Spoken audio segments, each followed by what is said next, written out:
Scott, you did some reporting today, huh? I don't usually go to press conferences, but I felt every once in a while I feel like I have to, and this one I felt like I had to.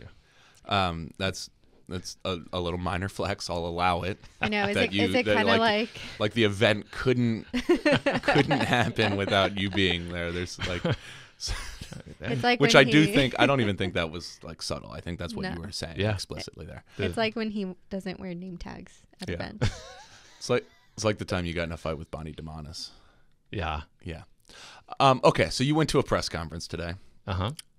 I want to ask for a scene report. Yeah. But first, I want to ask, why did this one reach the standard that you felt like it couldn't happen without you? I have tried to be a reporter, even though I have different jobs here. Yeah.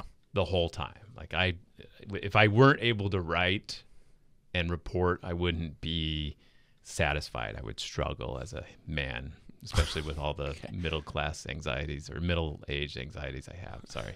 Right. Okay. And so we are getting somewhere right now. And so one of the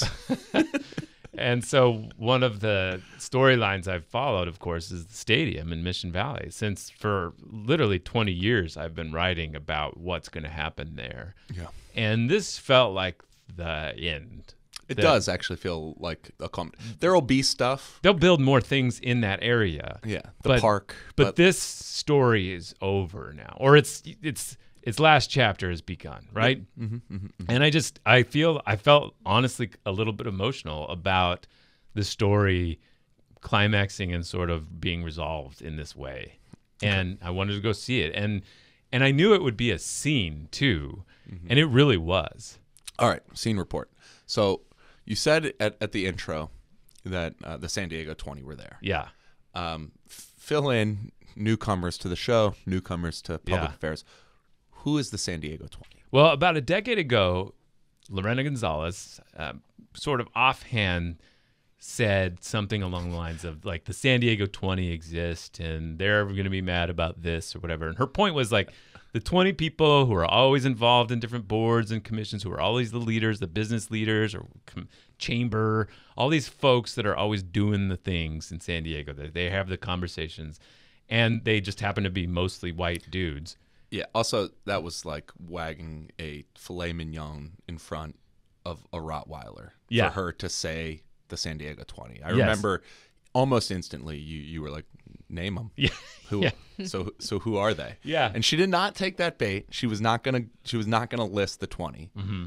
I think. Did you write a column trying to list the 20? I tried to lay it out. Yeah. And yes, the San Diego 20 were there. Okay. Like Jerry Sanders. And by which we mean the idea. Yeah. It's not actually the 20 people.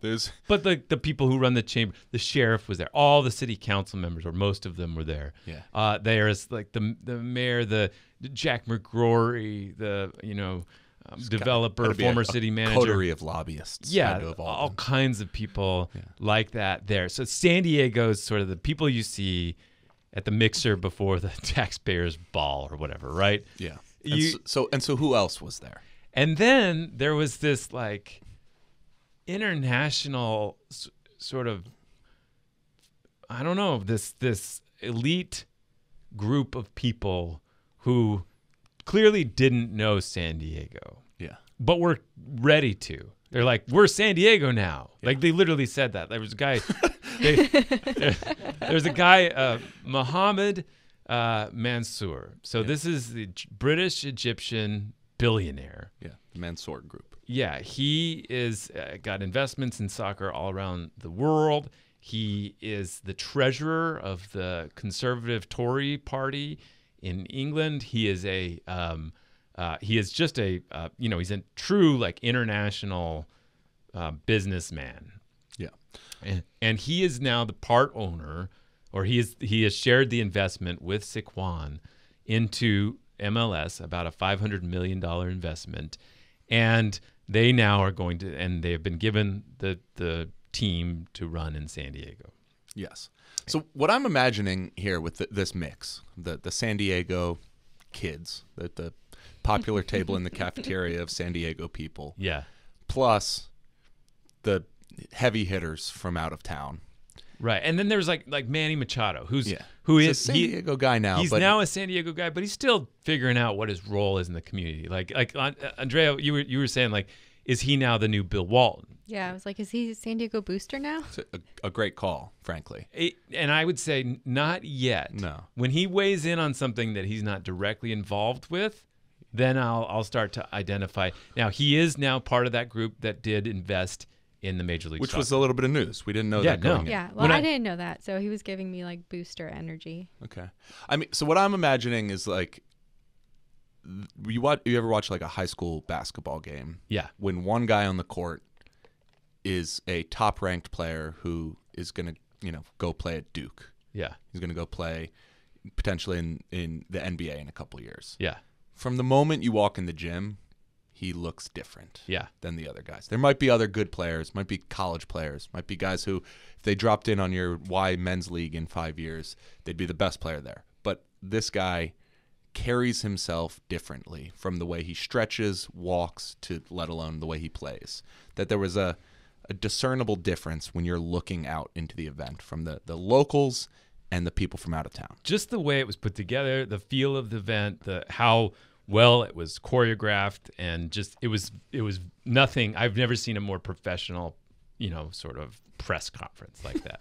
It was, and the scene was just gorgeous. We sound like such. You don't get out too many though. So. Yeah, no. We sound like absolute yokels. Like the organized. lectern was painted, and the sound system just worked. No, there was no time where everybody had to figure out the AV problems. We had a media check-in time. I just want to capture this feel. It was like we had a mansion, because the Snapdragon Stadium looked resplendent. It looked gorgeous. It really did look great. And so that's something we created here, of course. Or I don't do anything, but it's also such a testament to like what a JV operation the Chargers have always been. Yes. That like this whole thing stood out to you. MLS is, to be clear, multiple times less valuable than the NFL. We had an NFL team. You went to many press conferences, dealt with them a lot. Nothing like this. They probably were more like, like Hawaiian shirt wearing guys, like checking you into the convention space at the Bahia. You know? Or remember when they were leaving and they had that one event at the theater where they were like telling the fans why they were going to leave, basically. Yeah. And it was just Mark Fabiani up on stage, like getting howled at. I mean, it was just a different. It just felt, and so there was this mixing. It was like the salt water mixing with the fresh water. It was just this definite. It was brackish. It was so interesting to watch. And there was there was this guy who's well known. Rob Stone is the sort of voice of Major League Soccer, right? Mm-hmm. And he's emceeing this event, and he's super polished, and he's just like, but you could just tell he's like, well, they tell me this is May gray, I guess, and the sun's not out, but the sun comes out, and it was just like, it had this feel of people, and the guy Mohamed Mansour, he gets up and he's like, we are San Diego now, and MLS, when it put out the tweet, the Major League Soccer, when it put out the tweet announcing this, they're like, in 2025. Coming in 2025, until 2025, you stay classy, San Diego, using an Anchorman reference. It's just like classic, like people they like must a Southwest Airlines flight attendant who's just landed. Yes. You know, yeah, and so you can tell they're like, boy, that's clever. Yeah. That's gonna connect with San Diego. Like they had like a list, like Top Gun reference. That might be Anchorman reference. Blink 182 reference. No, go Anchorman. Go Anchorman. They'll resonate with that. No, so it was just, and then it felt like a mansion had been set up for a wedding. And they came in, and I think it comes in this first bite I want to share. So this is Mohamed Mansour, this billionaire, conservative British politician guy, who's just getting to know San Diego, and he says this. I wish this happened at City Hall. I would love I would love Mohamed Mansour to be in City Hall in the press office. Oh, God. In the trenches. Would they even let him in? Be like, I'm sorry, sir. This is just embarrassing. Like we'll take you when out. my house is dirty, and I'm like, we can't go to my house. We have to go somewhere else. So here was Mansour about why they came to San Diego. We scouted the globe for the right opportunity with soccer, and San Diego ticked all the boxes. So that is really indicative, right? Like on the one hand, you can feel the San Diego 20 going, "Yay, we ticked the boxes!" They right? like us. They're excited about it. Yeah. And then there's another angle though to that where it's like they did scour the globe for a plot of land that they could like come and have, right? Right. And it wasn't necessarily not really the globe so much as like 5 U.S. cities that are of a certain size that don't yet have an MLS team.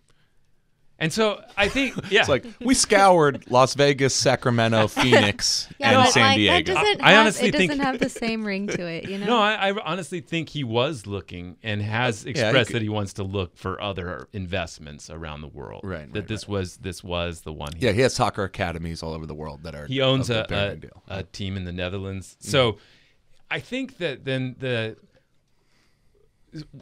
first point is that San Diego State built that. They checked those boxes. Yeah. Above all other groups, San Diego State University built a stadium that, by all accounts, all of these guys, and they were all dudes, except for the university president, Adela de la Torre, they all loved the stadium. And they made it clear that San Diego State's decision to design and build it the way that they did is why this is happening. So it was actually like huge shout to them that they built something that fast. Should we do that? Should we do this now? Sure. So if you go back in time 5 years to 2018, there was a debate taking place. 2 competing ballot measures. One was Soccer City. It's an investment group that, among other things, had the, at that time, exclusive rights for an MLS expansion franchise. And they proposed taking over the land under then Charger Stadium, developing it with a bunch of stuff, and building a new stadium as the anchor for this entertainment district. And then there was San Diego State, who said, you should not do that. You should give it to us, and we will expand the university. We will provide housing as part of that expansion, and we will build a new stadium for the Aztecs primarily, for the Aztecs football team primarily. Everybody at the time expressed like this was a choice between, are you trying to go for soccer with whatever they build on the side, or San Diego State's football with San Diego State stuff on the side? Top level, top line, that was the argument. That was the headline of the argument. Now, as you had the argument, and we did for a long time, there's many podcast episodes about it. Right. San Diego State said a series of things, and all of them have been vindicated. All of them. They said, we need to expand San Diego State, and we intend to. They're doing that. They said Cal State, this Cal State system that controls the purse strings for the university, is interested in that as well. And they will give us the money to do it. And they have. Sort of the upfront costs, which they've now almost fully recovered from the stadium.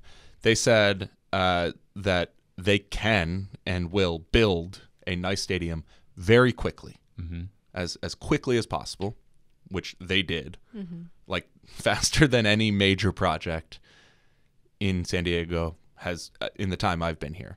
And also, like, there were hurdles that the city threw in front of them over the course of that, and they like sidestepped those and stayed on time and on budget. And labor, a bunch of it, they had like, a lot of trouble putting labor it issues, city attorney issues, the transaction, a lot of stuff could have derailed it.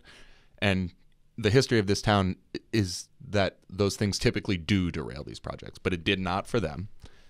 And then they also said, crucially, this actually isn't a choice between football and soccer, because if Soccer City loses, MLS will still want to come here, and we can build the stadium to accommodate them.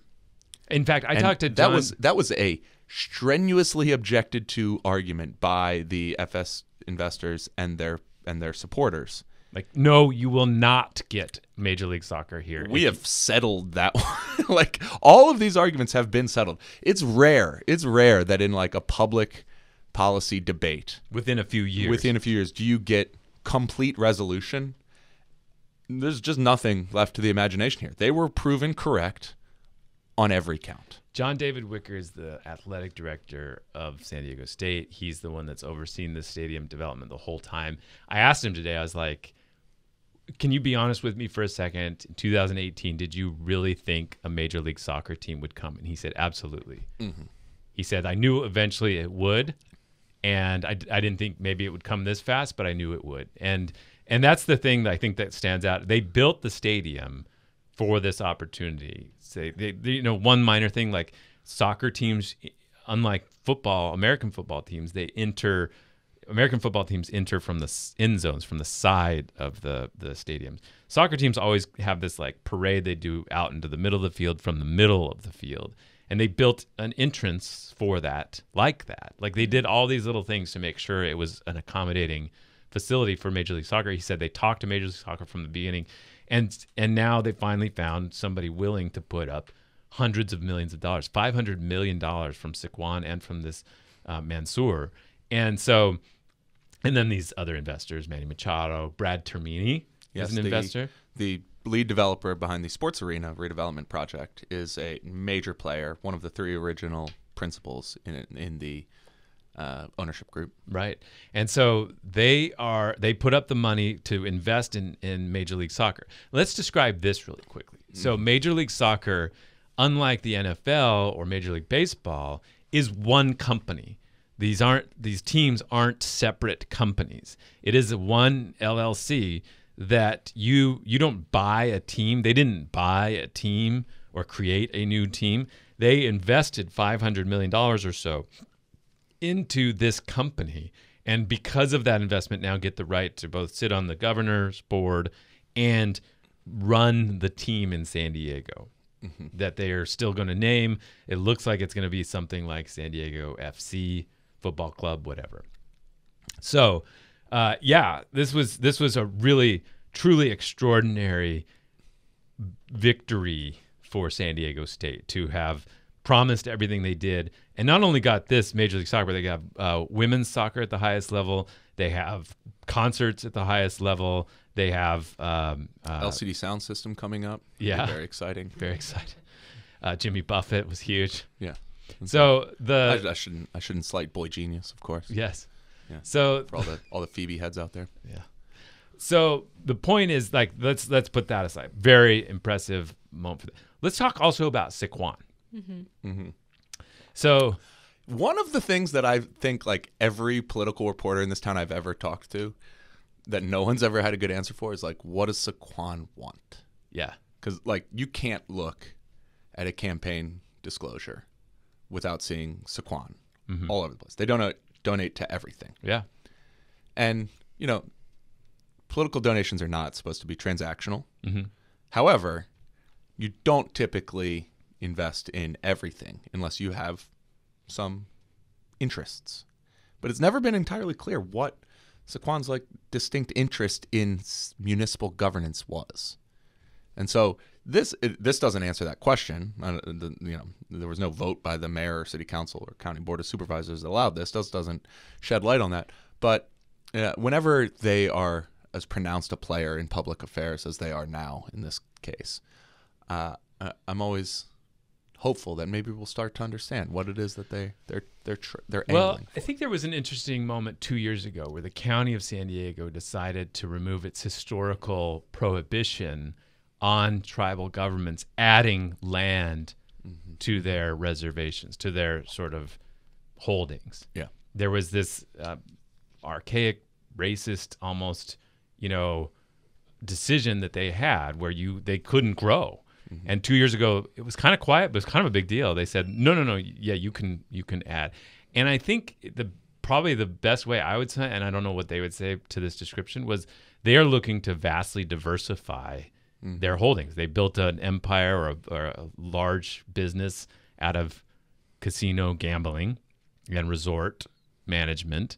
And now they want other things, and they want more land. They want to develop more land, and they want to be seen as a player. Now, here was Cody Martinez, the chairman of the Sycuan band of the Kumeyaay Nation, and he said, you know, it's kind of nice to be at the table. We are so excited to be a part of this opportunity. And for the last 40 years, we have supported professional sports in this town. So this is a natural evolution to go from sponsoring to sitting at the ownership table.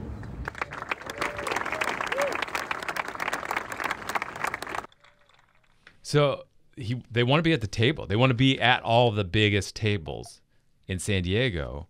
And I think this is interesting. This is the first tribe, Native American tribe, to have a major ownership stake, any ownership stake in men's professional sports at the highest level. There is a tribe in the East Coast that has a women's, I think, basketball team.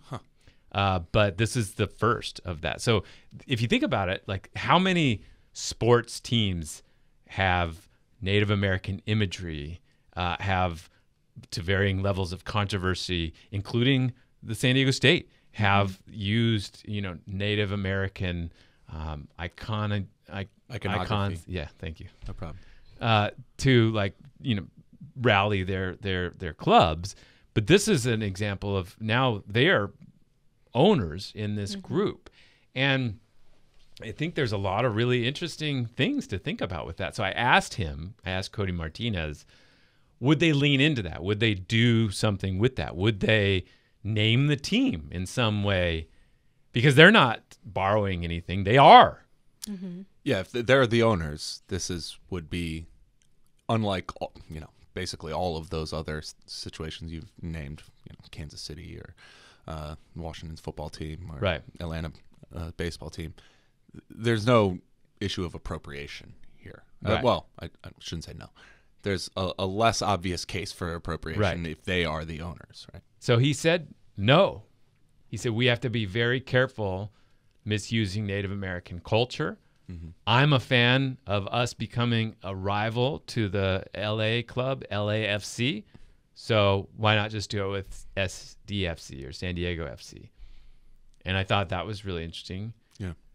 I think it was my instinct, like, well, that would be really interesting if they tied into it, because how much more San Diego could you get than a tribe that's been here for 12,000 years? Yeah, particularly when you've got another soccer team across town that's alleging like insufficient roots in the community. Right. Yeah, like you could say that about a lot of things, but Sycuan really has a trump card on that. I'd say. I was also struck, like we were at Snapdragon Stadium, which is, I think, less than a half mile away from the mission, San Diego de Alcalá, where that mission was built in 1769. It was the second built by Junipero Serra, excuse me. And it was the site of, they had created so much forced labor there, and so many atrocities they had committed, and so much just bad things, that about 800 Kumeyaay men attacked the mission and burnt it down in 1775. And that's going to be 250 years exactly when they roll out this soccer team that they are now the owners of, or part owners of. And I think it's just a really interesting, you talked about San Diego State, you know, and its history going through that. Well, this nothing compared to what Sycuan has endured and built over that period. Yeah. Okay, lastly, I want to pull one other clip from Mohammed Mansour. So he was talking about, and I think this is another example, you can hear it both ways. So he was talking about it's not his team. One thing to make clear, this soccer club is your soccer club. It belongs to this city. We are merely custodians. It's your community, and this soccer club is going to be here in San Diego for a long, long time. So I think this is something sports does, right? Like, you know, you're from Baltimore, like the Orioles are yours. Mm-hmm. They're not yours. Yeah, no, as evidenced by the fact that the Colts left. Now play in Indianapolis. Yeah, they literally left. Yeah. And I think sports, this is what's always so interesting to me about sports, is it's a show. Yeah. And they have now 2 years. But also, you have to commit to the premise, or else the entire thing loses meaning. Yes. If you accept that it isn't yours, then you cannot cheer. Yeah. You cannot express joy after an arbitrary task is completed to your benefit. So it is all arranged around the house of cards that it is yours. Yes. And even though as intelligent adults we understand that it isn't, we must pretend. So the new CEO of the team came out and he said, like, hey, I want to give a shout out to the Loyal. Mm-hmm. Did a great job here. They're very upset about what's happening. But he acknowledged it. Yeah, and he didn't say that. Okay. But he very clearly said, I want to make sure the supporters groups know. He called out the supporters groups, the locals, a few others. He talked about the Wave and the youth soccer clubs that are all over. And they have now 2 years to try to really establish that this is, quote, ours, right? That this is ours. Mm-hmm. But I think in this case, it is hard. Again, the Anchorman references, the like, what's you used to call it again? May Gray? Like that is a hard thing to get past, especially when you have Major League Soccer, which is, again, one business. Yeah. It's one thing when like the Padres are owned here. You still are not a part of it as a fan. You pay them, but you're a member, but you don't own any share. You're a fan. You're a consumer of that. But they are a club based here, owned here mostly. And, they play teams that they're based and owned elsewhere. But I think in this case in particular, it is one business. All the players are employees of that one business. And so it really is a show. Like they are putting on a show. Like this is your San Diego team. Yeah. And it's the Globetrotters versus the Admirals. Yeah. They all travel on the same bus from city to city. And even when they sell players, they sell to another team. Like the NMLS takes a big cut of it. Transfers. And it's just this really interesting, and so I think they have 2 years to build this like story. Yeah. And we'll see how well they do it, because it was a little awkward, but they've got a lot of money, and they are going to do it very thoroughly.